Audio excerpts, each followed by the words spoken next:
வாழ்க வளமுடன், சுகம் சோழ்க. நட்பவி நட்பவி நட்பவி.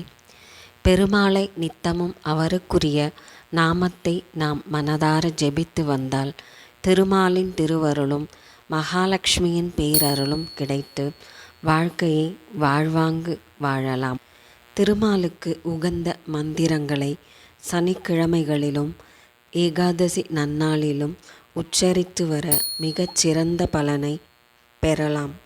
ஓம் லக்ஷ்மி சமேதா போற்றி, ஓம் கமலபாதா போற்றி, ஓம் அநாத ரக்ஷகா போற்றி, ஓம் பாண்டவ தூதா போற்றி, ஓம் அச்சுதா போற்றி, ஓம் ஹரிஹரி போற்றி, ஓம் அகிலாண்ட கோடி போற்றி, ஓம் பரமானந்தா போற்றி, ஓம் கோவிந்தா போற்றி, ஓம் நாராயணா போற்றி போற்றி.